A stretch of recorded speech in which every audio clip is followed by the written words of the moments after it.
Welcome to the Troy Talk Podcast, your home for anything and everything sports. Sit back, enjoy, and here's your host, Troy. What's up, everybody, and welcome to the Troy Talk Podcast. We have a quick episode for you today detailing my thoughts on how the depth chart will shape up going into the first game of the season. There are some position battles that are brewing, and it should be interesting to see what happens when it drops next week. Thank you again for your continued support of the channel. We're gaining subscribers every day, so keep telling your friends and sharing the word. If you are watching the video, please don't forget to like and subscribe if you haven't already. We have some really exciting content for you coming up. You can follow the podcast on YouTube and Spotify, and on social media at Twitter/X, Instagram, and Blue Sky. Also, let me know what you thought about the new intro, and if we should go back to the old one. All right, let's get this show on the road. So, depth charts are always hot topics. I think it's mostly because we're really excited for the season to start. Been following fall camp, and there are some position battles brewing, specifically on the offensive line and maybe in the secondary on defense. But today we're going to go position by position, and it's going to be kind of a mixture of what I think maybe the depth chart should be and also kind of what I predict the depth chart to be. There's a little discrepancy between those two because I feel like Lincoln Riley might lean towards certain players versus players that I might want to see on the field. But either way, so I think the obvious one is Jaden Maiava starting, who's on Longstreet backing him up. So Jaden Maiava is going to be the man this year. Lincoln Riley has invested a lot in him, arguably his future. If he doesn't do well this year, Lincoln Riley is going to be on the hot seat. And, you know, I think he's put in the work in the offseason, as I've talked about before. He has the arm talent, all the tools. So I expect a big year out of him. I don't really think Hassan Longstreet's going to be pushing him too much, but obviously he has a really talented quarterback behind him that can, you know, at least, you know, keep his butt on fire, for lack of a better term. Hassan Longstreet's obviously very talented, but we shouldn't be expecting him to contribute right away, and we don't want to have him contribute right away, because that usually means that we're probably not in a good spot. Either Jaden Maiava got injured, God forbid, or he's just not playing well, which we don't have a whole lot of depth at the position. So another clarification, this will be a two-deep depth chart, so there are a lot of players I'm not going to mention here. I'm just going to kind of go over the ones that I think are going to get the majority of the playing time, which brings me to my next one. It's going to be running back. So Waymon Jordan, obviously the starter. USC is, again, investing a lot in him, you know, recruited him from junior college. They're going to give him the lion's share of the carries.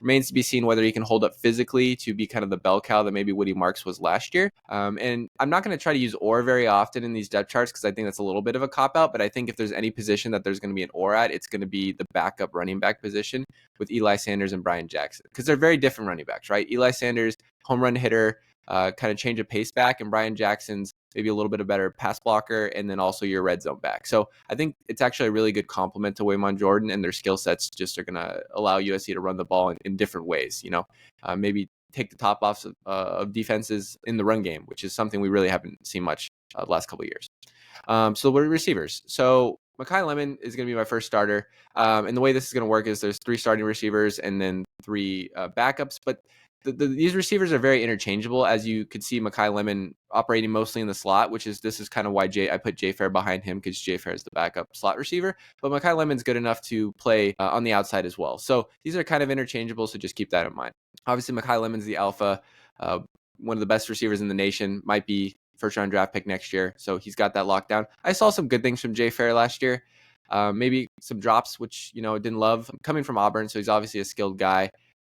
Coming from like a power forward level, but I think, you know, maybe we could see him take that next step, but arguably I'm not sure we want to be seeing him on the field that much. I think the more we see Mekhi Lemon and Jacoby Lane on the field, because last year I feel like we were substituting for the sake of substituting, and if we can keep our stars on the field, you know, if their bodies can handle it, then we should be doing that as much as possible. Next receiver is going to be Jacoby Lane. As I mentioned before, he's the other alpha on this team. Going to have a really big year, I think, especially in the red zone. And the reason I put Corey Sims behind him is that, one, I think he's probably the receiver that is turning heads the most from the freshmen in camp. And he's kind of a like-minded, big body, similar to Jacoby Lane. So really excited to see maybe Corey Sims in the first couple of games get some reps, because I think he'll be a really good one. And then next is going to be, so this one's a very interesting one. So some people might say Xavier Jordan. Some people might say Prince Strawn. Just for those keeping track at home, Prince Strawn is a transfer from Boise State. You know, didn't have too much success as far as stats-wise at Boise State. I think he put up like 350 yards and a couple touchdowns last year. Now, granted, Boise State was a run-heavy offense with Ashton Genty, so they didn't really throw the ball a whole lot to begin with. But he's like 6'5", 210, real big body, very similar to Jacoby Lane in that regard. And honestly, he kind of just replaces Deuce Robinson's role, right? Big bodied, probably big red zone target. Now, Do I like him as the third receiver? That remains to be seen. I think it might be situational. I think you could arguably see Xavier Jordan, between the 20s, driving the ball down the field, and then once we get towards the red zone, maybe closer to we're going to see Prince Strong kind of take over as he's a little bit bigger than Xavier Jordan. But from all things I've heard, Xavier Jordan's had a really good camp. Redshirt freshman, very excited to see him, and he's going to need to take that step this year, get some reps this year because we're going to need him next year. So interesting to see who's going to be picked here, because I have a feeling Lincoln's going to pick Xavier Jordan, but I think it's going to be Prince Strong. So next is tight end, another interesting one. I think Lake McCree is going to be your obvious answer here, and it's not necessarily because I think he's the best tight end. I think, one, he knows the offense really well. Lincoln Riley trusts him. 2, 3, one of the better blockers, I'd say, out of the tight end room. We lost Kate Eldridge last year, so we'll see if he's regained a little bit of athleticism. You saw in the vertical passing game against LSU, did a really good job. Got hurt, I think, was in the Michigan game, if I recall. Knees, he's had multiple knee surgeries, so he just, obviously not as fast as he used to be, but he's really reliable and, a good leader on that offense. But Walker Lyons is going to back him up just like he did last year. And from what I've heard, Walker Lyons is taking the next step as a receiver in camp. So we'll see if that translates to the field. Always been a willing blocker, but you'd like to see a little bit more athleticism, I think, in the passing game to kind of at least complement Lake McCree, who's a little bit more of a statue. Now, I was tempted to put an or for Joey Olsen here because I'm very high on Joey Olsen, and I think he offers something that these other tight ends don't. But we're not going to run a lot of 3 tight end sets. We do run a decent amount of 2 tight end sets. So depending on the health and just the rotation of that, you might see Joey Olsen a little bit more in the passing game. You also have Carson Tabarachi and I guess technically Walter Matthews is going back and forth with the offensive line. But I think for the most part, for the 3 people that you're going to see mostly is Lake McCree, Walker Lyons, and then maybe a little bit of Joey Olsen. So next is left tackle. So this one's probably on the offensive line the most set in stone. Elijah Page, redshirt sophomore, freshman All-American. He's going to be the linchpin of this offensive line, and we're going to need him to take the next step to the star level. Behind him, I actually am a big fan of Justin Tanu. He had a really good game in the bowl game last year. Only a redshirt freshman, I believe. So really encouraging stuff from him in camp, and I think he's going to be kind of moving around the line, depending on injuries, depending on just reps, situations, all that stuff. So I think you'll see a couple names here more than once because other than the left tackle, you might see maybe right guard. You might see a lot of shifting around. So don't be shocked if you see that, especially early on when we're trying to kind of see what we have in front of us, because this offensive line is raising a lot of questions. So next is left guard. I'm going to go on a limb here and say Micah Benuelos is going to win the starting position here. He's had a really, really good camp. Coaches are speaking highly of him. Josh Henson likes him a lot. So I know this might be a hot take. You see John Ray Reed's there. John Reed's name there, and we'll talk about him a little bit in the center. But I think usually utilize him as a backup guard, which we'll talk about Tobias Raymond a little bit later too. I think you could see him play left guard too, and wouldn't be shocked to see him named starter at left guard. So again, a lot of moving parts here, but from what I've heard, Mike Benuelos is kind of separating himself a little bit. So I'd love to see him and at least get to see some reps from him because he's been hurt a lot of his career at USC. So very exciting prospect out of high school and has a lot of potential. So this one, Killian O'Connor is going to be my starting center. And I know this we spent money on John Ray Reed, transferred in from Syracuse, had a decent year last year. But from what I'm hearing in camp is that Killian O'Connor is, 1, respected and trusted by coaches, 2, knows the offense really well, and is, for the most part, outplaying John Ray Reed. So you can look at that a couple ways. A walk-on, I think he just got a scholarship, but a former walk-on is outplaying a redshirt senior. That's not usually good. But the way I see it is, now if we need John Ray Reed somewhere else, we have a good center, and we don't need him to be there because at other times throughout USC last couple of years, we've only had like one center. So if that center got hurt, we were kind of in trouble. I think going back to Brett Nealon and Justin Diedich was the last time that we really had depth at that position. But who knows? I mean, John Reed's a big guy. I think he'd be perfectly fine guard. If you can play center, you can play guard. Usually you don't flip back and forth from guard to center. It's more center to guard. So just Justin Diedich is a perfect example of that. He was a center coming in, was okay at center, but honestly, I think played a lot better at guard. And I think that's what he's playing on in the NFL, if I remember correctly. So next is right guard. Alani Noah, this is probably more locked in than the left guard and center position. He's trimmed down 305 pounds from what I heard. Big guy, athletic guy, runs really well. I think he's had some growing pains, especially last season, but I think he has the talent. So I'm hoping he takes that next step this year. He's been about a replacement level player. So if he can just take it to an above average to above replacement level player, I think we'll be in good hands there. And then Tobias Raymond to back him up. So Tobias Raymond, I think you could even see him, like I said, at left guard too. He's going to be moving a lot. He's been kind of cross-training at all these positions. And I think he's going to be good. But I think the reason I put him as the backup here is because I think he's going to be the starting right tackle. From what I hear, he's taking on a leadership role, which is good to see. He's always been a hard worker, kind of a little bit of a slow developer, late bloomer, but has the frame, has the body, and has the talent. I think you saw him get picked on a little bit last year, but I think he's going to prove the doubters wrong this year. And then again, Justin Tanu at the right tackle position, probably backing up him as well. He's probably the backup tackle on both sides. And I think you're going to see him get a lot of reps this year just because they're going to try to keep the offensive line fresh and also just to see what we have at our disposal. So take a look there. Let me know what you think in the comments of that offensive depth chart. It'll be interesting to see if Lincoln Riley agrees with me, but for the most part, I think other than the offensive line and just figuring that out, it's a good depth chart. I'm pretty happy with it. The skill positions are as good as you can get, I think, in the Big Ten. So we'll see. All right, so defense. So defense is also very interchangeable, and the positions are kind of tough to predict because are we starting in our base in a nickel package, which is 3 cornerbacks, or are we doing it with 3 linebackers? I tend to think we're going to play a lot more nickel this year just because we don't have really good linebacker depth.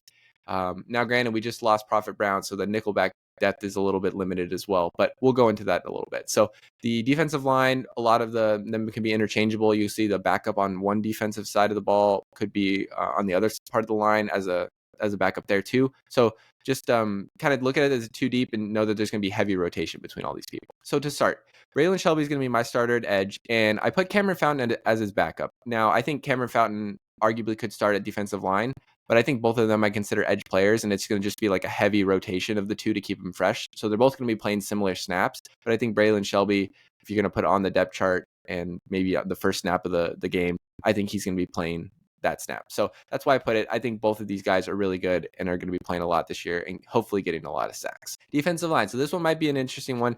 Anthony Lucas, he goes back and forth between being an edge and a defensive line. I tend to think defensive line is his better position. And from what I hear, he's healthy in practice, which is a big if he stays healthy throughout the year. But no way in my mind is Jakeem Stewart ready to start. And I don't think we should make him start or have him start. He's more of going to be a pass rush specialist anyway. So Anthony Lucas to start there just because of his experience. And he had a really good year to start last year. So I want to see what he's got this year. Next is Keyshawn Silver, who's going to be my starting nose tackle. I think we have more depth at this position, but I'm still not entirely convinced as far as the quality. And I know that might be kind of a hot take. I'm not saying they're not good players, but I need to see it on the field, right? Keyshawn Silver was like injured at Kentucky and, high recruit out of high school, but haven't really seen it on the field manifest itself into that star ranking. Same with Jaw Jarrett. Went to Georgia, so obviously he has some talent, but we've had a lot of SEC transfers that were backups that came here and didn't play well. So we'll see between them two. Who knows? Kobe Pepe, who's had a really good camp and showed commitment to this program and showed a lot of progression throughout the last couple of years, he might end up playing majority of the snaps. So another or that I put on there just because I think Kobe Pepe is going to fight for snaps this year and going to make himself a factor if that makes sense. So next is defensive line. Devin Tompkins probably as shoot in as anybody on this defensive line. Had a great camp. I know I keep saying that, but just kind of what I'm hearing. Developed really well, blossomed over, 60 pounds of muscle and just good weight, and just really stayed the course. And I think he has the potential of a big year and possibly even get drafted.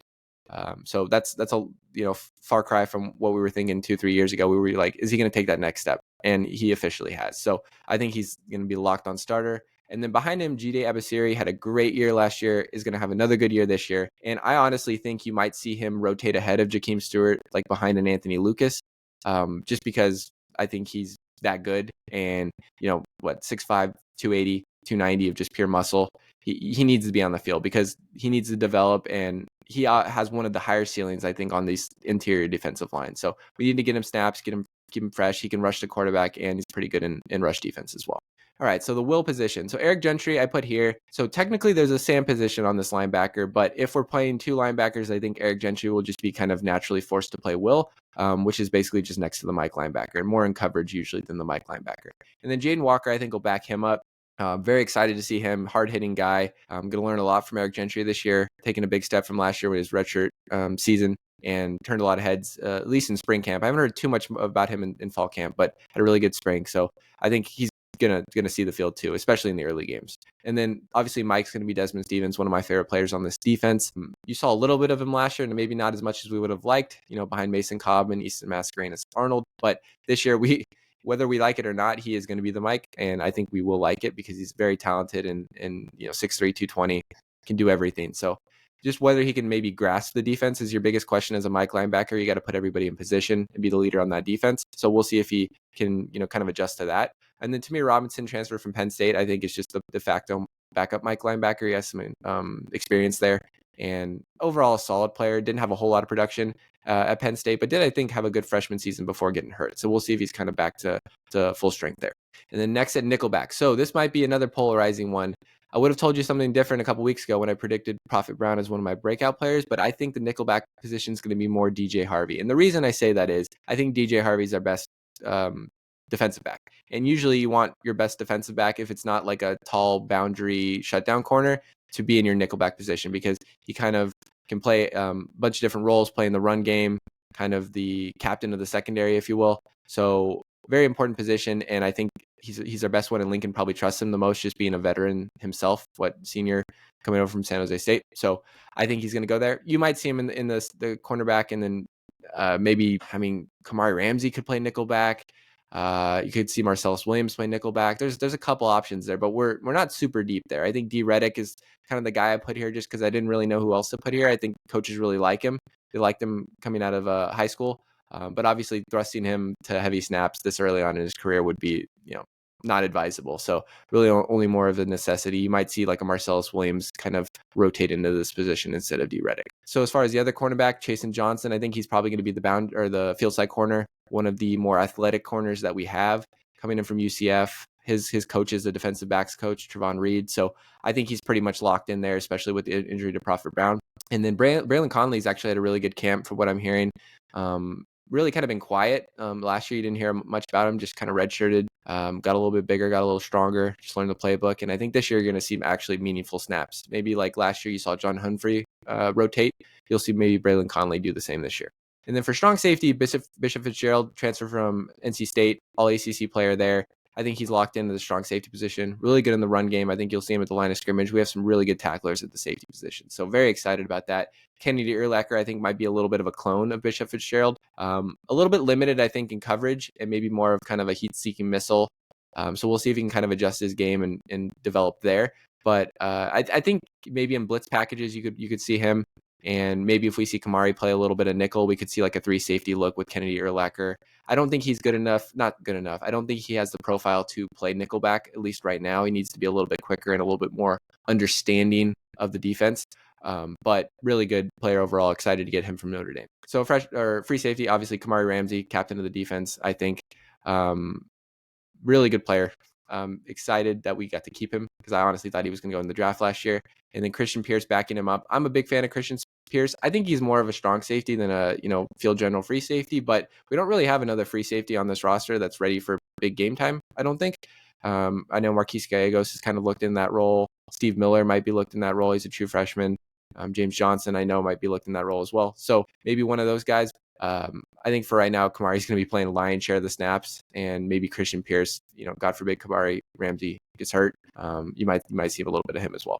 And then lastly, other cornerback, DeCarlos Nicholson, one of the most talked about defensive players, I think, in camp. Von Reed really likes him, thinks he's a hard worker, really committed. He's 6th-year senior, it seems like.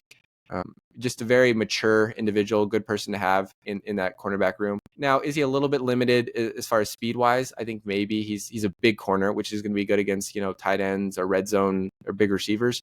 But I think Marcellus Williams is going to be very, very – this could be an or, if that's kind of what I'm getting at. I think you might even see Marcellus Williams end up playing a little bit more snaps than DeCarlos Nicholson just because he's a youngster and we want to get him reps. And he's just a really good player. Like, he needs to see the field. I'm just surprised he didn't see as much of the field last year because I did want to see a little bit of what he had. And maybe just we had so many cornerbacks last year, he just couldn't do it. But he redshirted. He'll be fresh and ready to go. So, again, take a picture here. Tell me what you think about this defensive depth chart. I have some questions. I think our line is better. I still think it's not where it needs to be. We still need maybe an influx of talent or a couple people to take that next step. I think there are really strong parts in the secondary, but again, some unproven parts in the secondary too. But I think the good thing about D'Anton Lynn is he has the defense working as a unit, and we're just really good and sound and fundamental. And you can make up a little bit of deficiencies of, freakish talent, for lack of a better term. Well, that's my depth chart. I think it'll probably get released either maybe this weekend or sometime next week before the game. Be on the lookout. I'm going to be dropping a sponsored athlete announcement on Monday, which will be very exciting. We have a whole video for that. And then probably next week, sometime around Wednesday or Thursday, I will be dropping the game preview for Missouri State. I've already started doing my research on that as well. So very excited. I think I've talked about it before. The game plan is to do 2 podcasts a week. I'm debating on the days. I might try to do them Saturday night if I can, but I think it's going to be probably leaning more towards Sunday night is when they get released. And then probably Wednesday night to Thursday night for the game preview, just depending on what my time schedule is and kind of maybe what the game schedule is as well. If there's a Friday game, I might try to get it out a little bit earlier. So yeah, if you have any questions, if you guys want a sticker, shoot me an email. Very excited. Please, drop a comment below. Love talking with you guys, and you guys have done really good on that. And just really, once again, I feel like I say it all the time, but I'm astounded at the growth of this channel and the support that I'm receiving. Really a dream come true, because this is what I've always wanted to do as a kid. So thank you for allowing me and giving me this motivation to keep making these videos. And I hope that I will be able to give you good content throughout the season. So I hope you have a wonderful day, and we will see you again next time.